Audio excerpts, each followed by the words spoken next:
Welcome to In Studio from Simply Timeless. I'm your host, Jay Daniels. Jazz standards for the 21st century. That's what you'll hear on the latest release from West Coast vocalist Judy Wexler.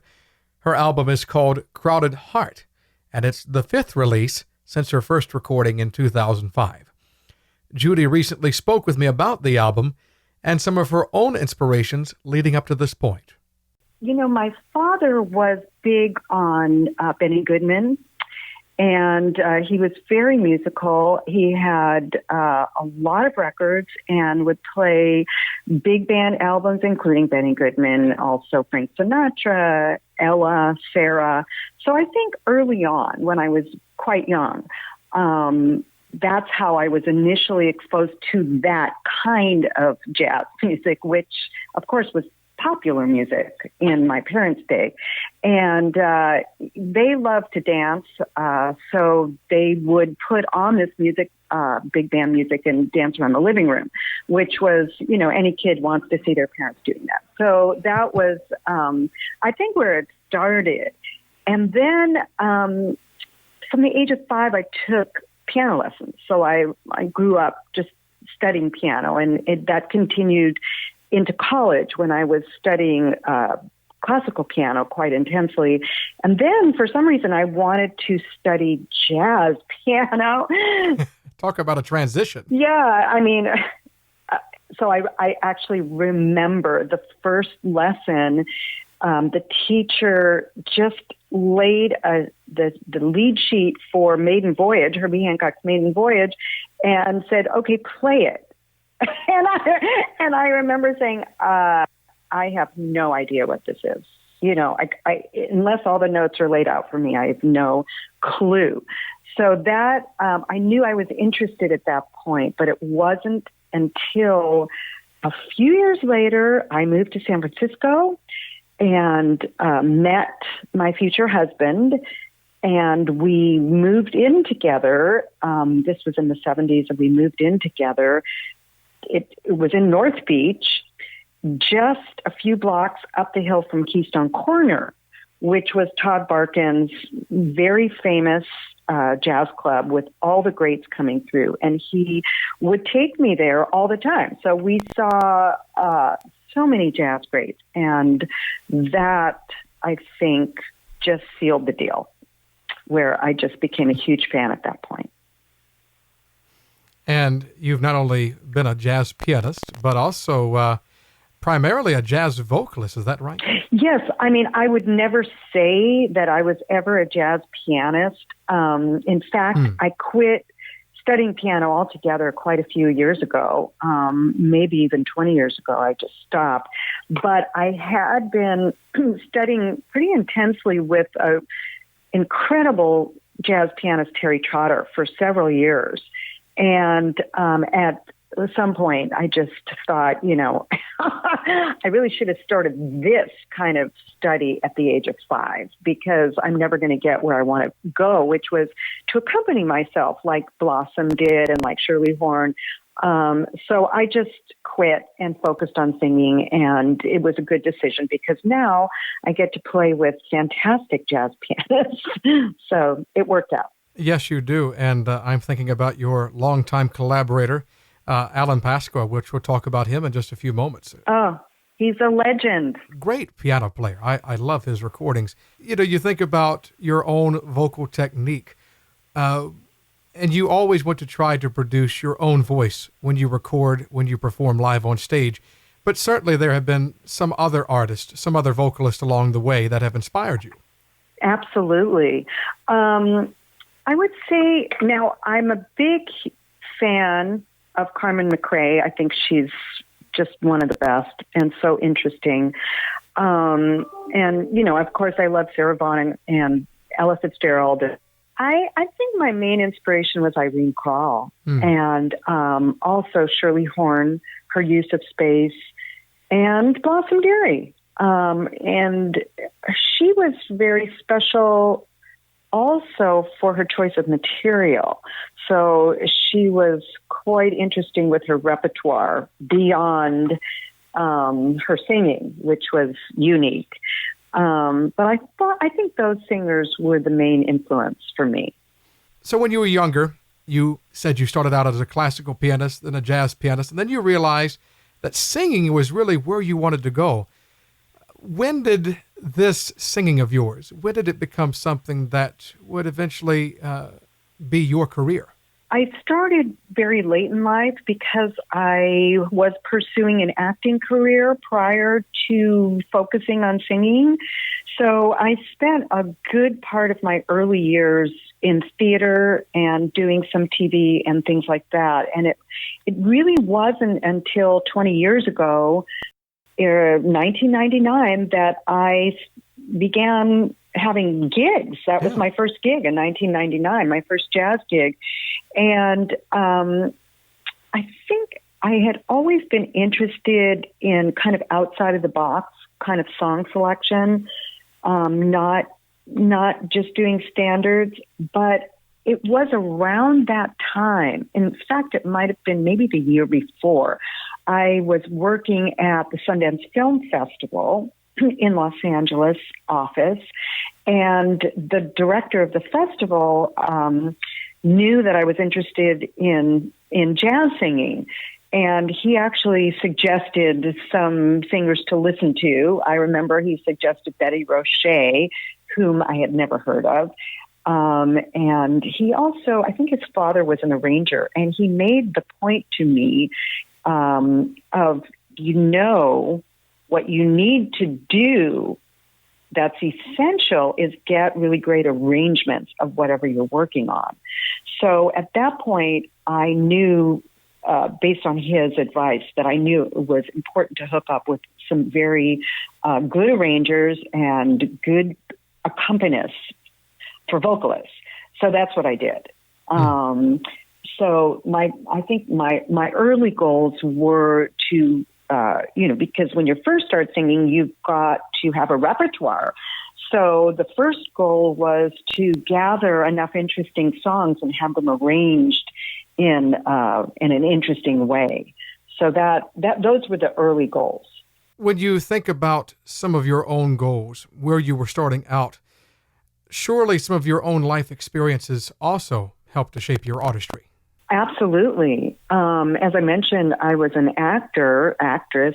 So words were so important to me. And I mean, obviously they still are. Yeah. And what we as vocalists have that instrumentalists don't have are the words. And so the lyrics, they're script. And for me to be able to convey a song in an honest way is really a main goal, to convincingly communicate a song's lyrics. It's interesting. I was thinking about this because as an actor, you're always told, don't chew the scenery, don't over emote, don't project, kind of forecast what's going to happen. And so as a singer, I use a lot of the same ideas, is no over emoting, no, hand wringing. It's all kind of, my goal is to go for a sincere delivery that is honest. Our in-studio guest this week is Judy Wexler. She's the critically acclaimed jazz vocalist who just released album number 5 called Crowded Heart. It's been called an album that presents jazz standards for the 21st century. Now, these are songs that have been composed by modern-day writers like Gregory Porter, Renee Marie, and your longtime collaborator and pianist, Alan Pasqua. He's, of course, featured on Crowded Heart. Now, Judy, this is what many would consider a rather ambitious project. And you've done 4 albums prior to this one. What was so special about these songs that you said, these need to be included on my next release?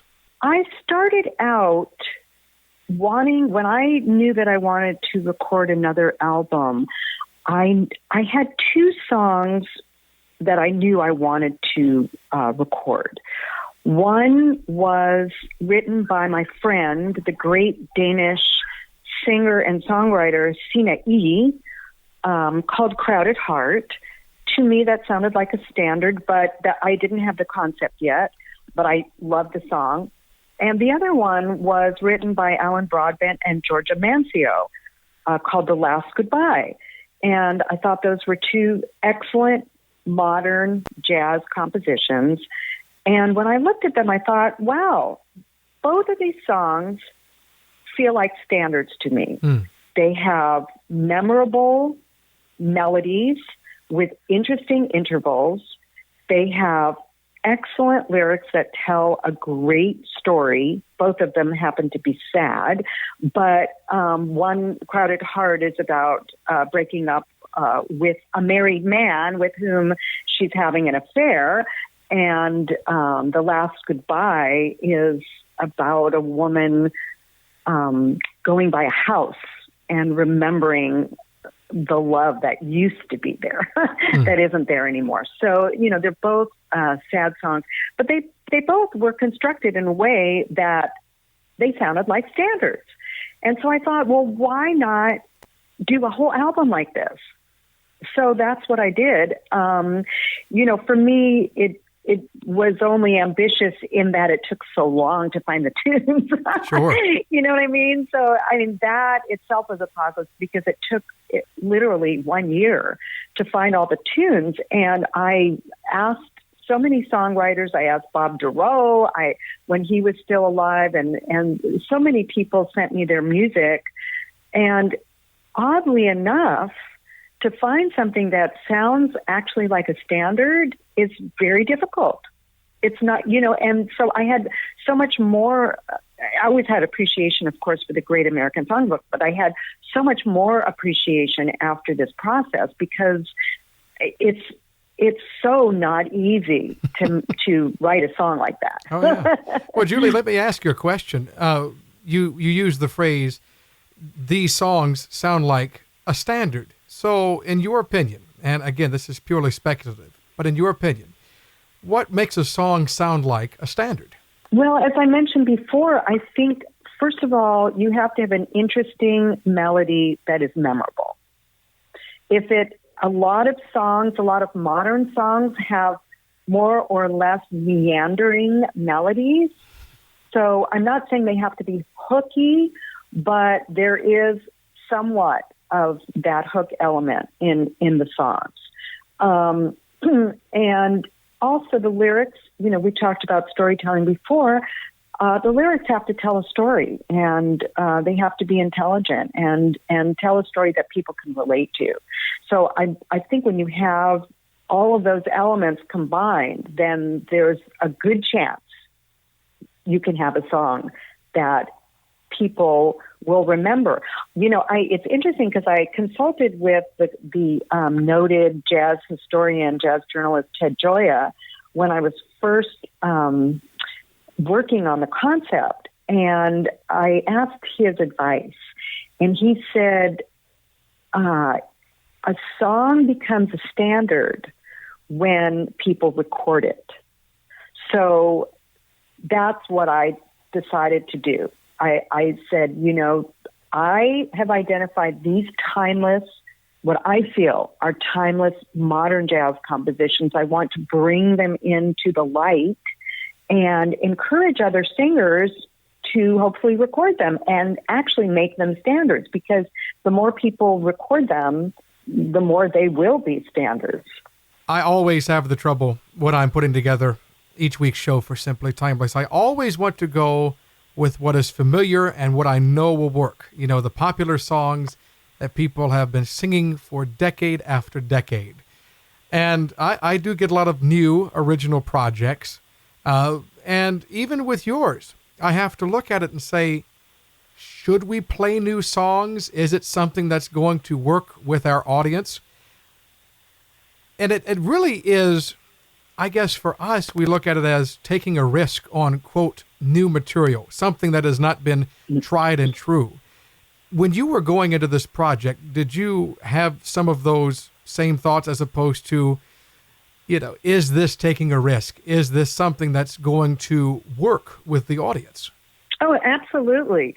But on the other hand, I've always been attracted to songs that were Great American Songbook adjacent songs. They weren't the standard songs. So that's always been my thing in my live performances, even from the beginning with my very first CD, Easy on the Heart, that came out in 2005. I was attracted to songs that were not done to death, and I have always been that way. And so for me, partly it wasn't a risk because it was a natural extension of what I do anyway. But on the other hand, yes, it is, knowing full well that jazz radio, for the most part, is still rather conservative, and they are going to hew to playing artists that are not living, Ella, Billy, Sarah, Carmen, which is all great.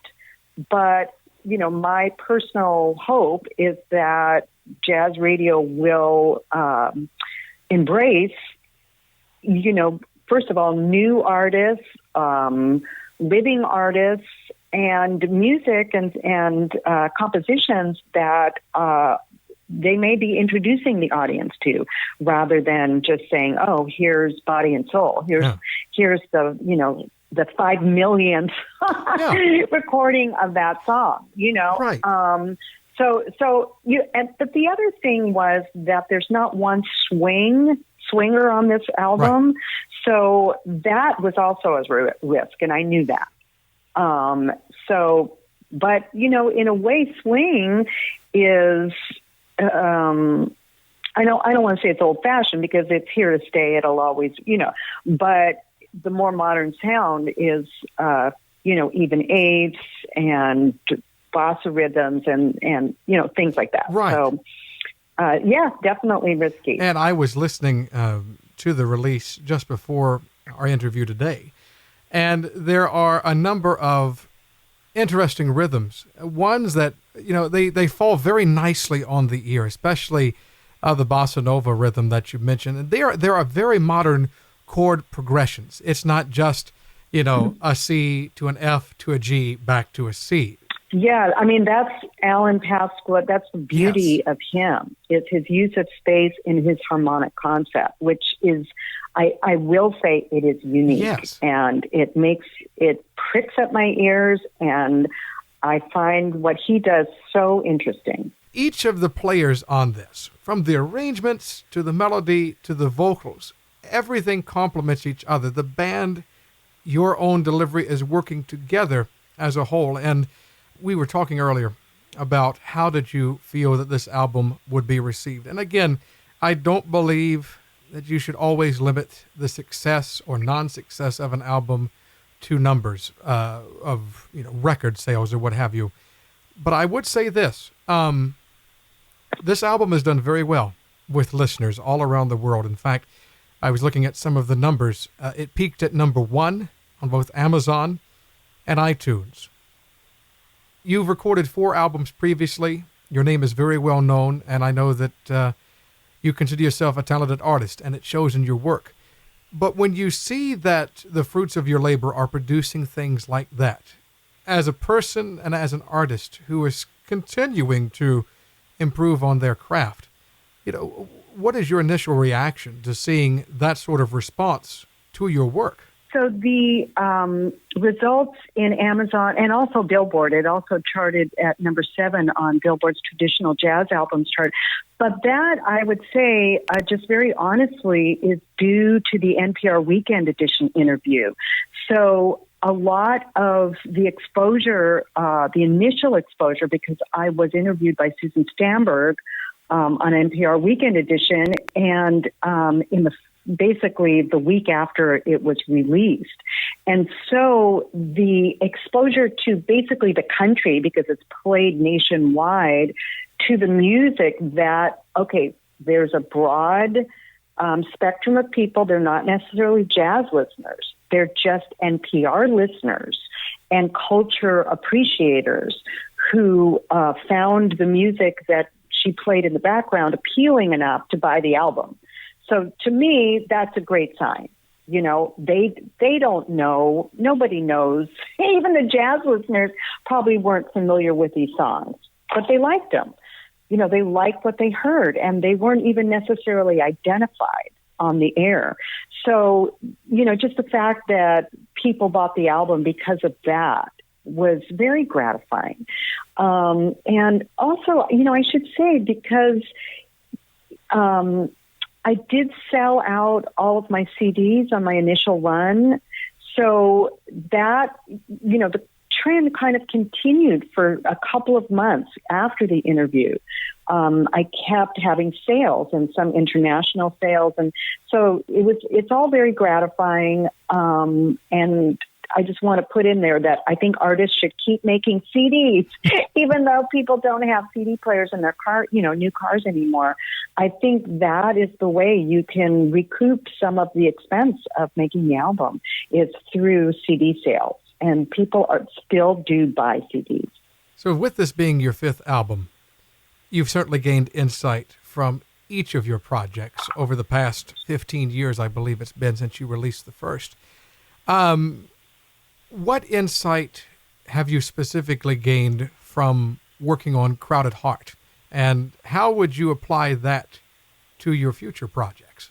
It's hard to quantify. One insight for sure is that things take the time that they take. And it's not completely worth it to feel rushed in putting something out, unless you're dying and you need to do it before you die. I think things happen in their own time.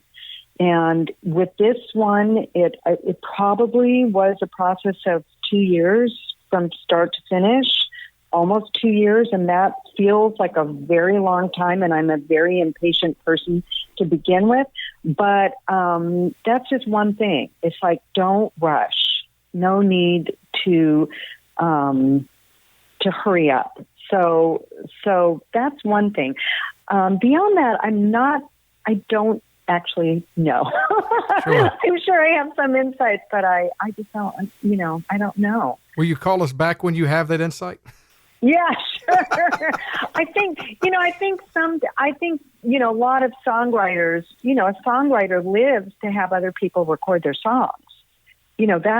That's what they want, So I think it's valuable to kind of give props and try and help great songwriters along by recording their music.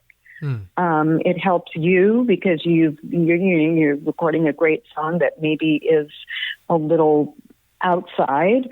And it helps them, if they're a great songwriter. And I feel like all of the songwriters that are represented here are fantastic songwriters. It's Alan Broadbent, Alan Papua, Fred Hirsch, Renee Marie, Gregory Porter, Luciana Sosa.